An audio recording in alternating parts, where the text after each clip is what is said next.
పోటీ పడే విషయానికి వస్తేనా చైనా తోటి బ్రహ్మాండంగా పోటీ పడుతున్నాము. ఇవాళ ఫాస్టెస్ట్ గ్రోయింగ్ ఎకానమీ అయినాము. అది కూడా పోస్ట్ కోవిడ్లో కూడా ప్రపంచ స్థాయిలో ఎంతైతే ఇబ్బంది పడ్డారో ప్రపంచ దేశాలు మన దేశం అంత ఇబ్బంది పడలేదు.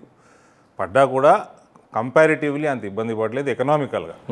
Post Covid also we are the fastest growing economy post Covid era. ఇదంతా మోడీ గారి యొక్క అడ్మినిస్ట్రేటివ్ స్కిల్ వల్ల.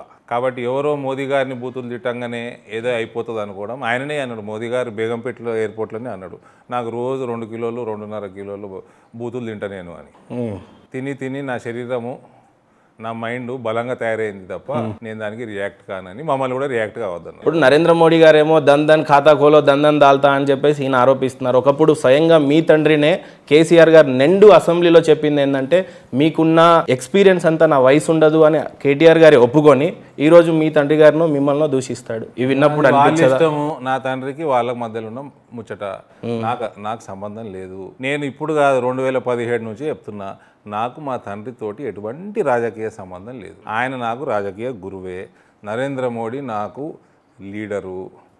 మా పార్టీకి జేపీ నడ్డా గారు అధ్యక్షులు, మా రాష్ట్రీయ విభాగానికి బండి సంజయ్ గారు అధ్యక్షులు, డి శ్రీనివాస్ గారు నాకు రాజకీయ గురువు. దీంట్లో నేను ఫస్ట్ నుంచి ఇంతే చెప్తాను. అమిత్ షా గారు నేను రాజకీయాల్లోకి నన్ను పని మొదలు పెట్టుకున్నప్పటి నుంచి నా మీద ట్రాక్ పెట్టి పార్లమెంట్ ఎన్నికల కంటే 6 నెలల ముందే నువ్వే లోక్సభ అభ్యర్థి అని అందరి ముందర ఢిల్లీలో చెప్పిన నాయకుడు అమిత్ షా గారు.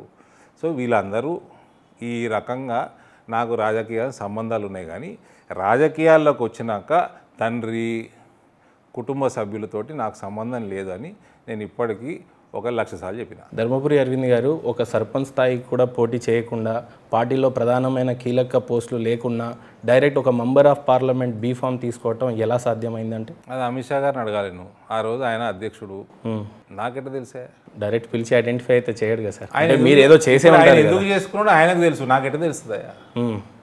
నీకు ఆయన ఇంటర్వ్యూ టైం ఇస్తే అంటే మొత్తం ఇండియా మొత్తంలో మెంబర్ ఆఫ్ పార్లమెంట్గా అక్కడ నుంచి నిజామాబాద్ నుంచి ఏం శాటిలైట్ పెట్టి వెతుక్కున్నాడా అరవింద్ గారు, అమిత్ షా గారు? రాజకీయాల మీద మీకున్న ఒపీనియన్ ఏంటి సార్? అప్పుడు 2014 మీరు వచ్చేటప్పుడు ఏ నేపథ్యంలో రావాల్సి వచ్చింది? రాజకీయాల్లోకి వచ్చింది నేను 2017లో మేము మోదీ గారి నాయకత్వాన్ని బలపరచడానికి రావడం అన్నది నేను ఫస్ట్ నుంచి చెప్తానే ఉన్నా. నేను వచ్చిన స్లోగనే మోదీని బలపరచడం అంటే దేశభక్తిని నిరూపించుకోవడమే అని. నేను పెద్ద అడ్వర్టైజ్మెంట్లు వేసి ఇవాళ కూడా నా ఇంటి బయట ఎక్కడ ఫ్లెక్స్ ఉన్నా ఇదే క్యాప్షన్ ఉంటుంది. సో ఒక వ్యక్తిని, ఒక ఇన్స్టిట్యూషన్ని, ఒక ప్రధానమంత్రిని, ఆయనకున్న ఐడియాలజీని, ఆయనకున్న అవినీతి రహిత పాలన మీద ఉన్న పట్టుని పెంచడానికి మనం కృషి చేయడానికి పార్టీలోకి వచ్చినాము, రాజకీయాల్లోకి వచ్చినాము, అదే పని మీద ఉన్నాము. ఇందూరు పార్లమెంటు బీజేపీ ఇవాళ 7 నియోజకవర్గాలలో గట్టి పోటీ బీఆర్ఎస్కి ఇస్తుంది. అన్నిట్లో గెలిచే అవకాశం ఉంది. కనీసం 4 నుంచి 5 సీట్లు గ్యారంటీగా గెలుస్తుందని నేను ఇప్పుడు చెప్పగలుగుతా.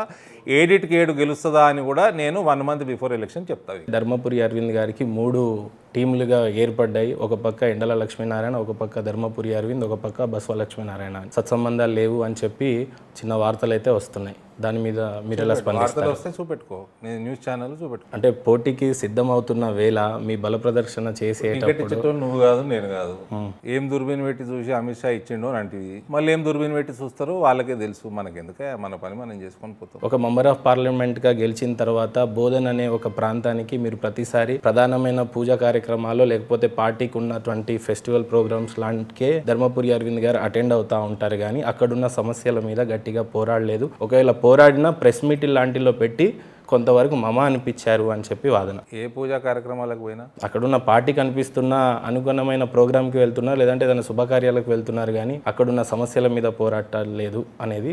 ఏ శుభకార్యాలు? ఇప్పుడు అక్కడున్న షుగర్ ఫ్యాక్టరీ కావచ్చు, ఏ సమస్య మీద పోరాడలేదు. మీ పార్టీ ప్రోగ్రామ్కి అయితే మీరు అటెండ్ అయ్యారు 2-3 సార్లు చూసి.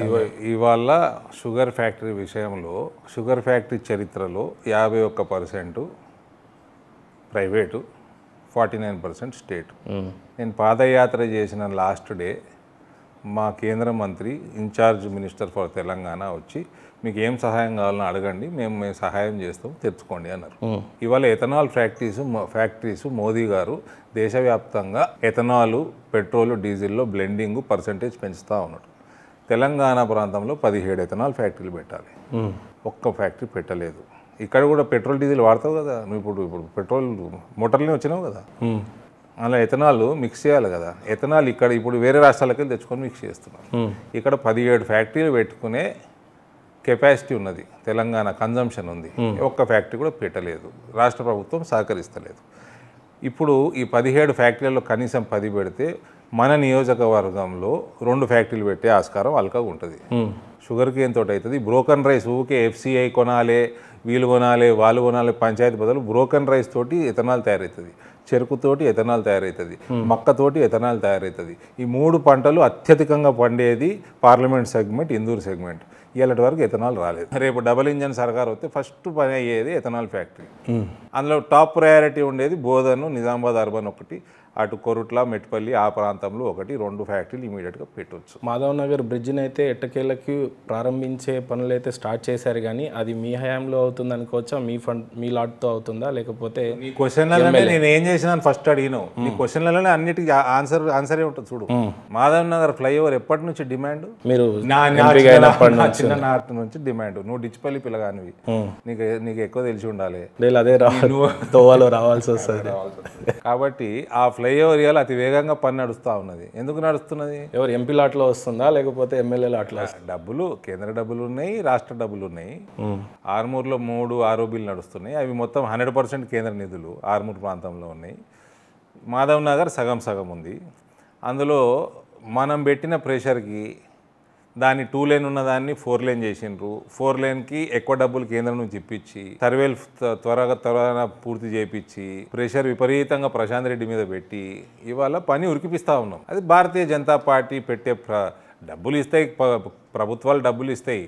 అది మా డబ్బు, అది ప్రజల డబ్బు. అది భారతీయ జనతా పార్టీ పెట్టే ప్రెషర్కి ఇవాళ బీఆర్ఎస్ పార్టీ పని చేపట్టాల్సి వచ్చింది. ఫాస్ట్గా నడుస్తూ ఉంది. సరే, ఇక దాని గురించి ఎక్కువగా మేము రాజకీయం చేయదలుచుకోలేదు. అది తొందరగా కంప్లీట్ అయిపోయి నేను కోరుకునేది ప్రజలకు తొందరగా అందుబాటులో రావాలి. బీఆర్ఎస్ పార్టీ ప్రభుత్వంలో ఇంకా 6-7 నెలలు 8 నెలలు ఉంటుంది.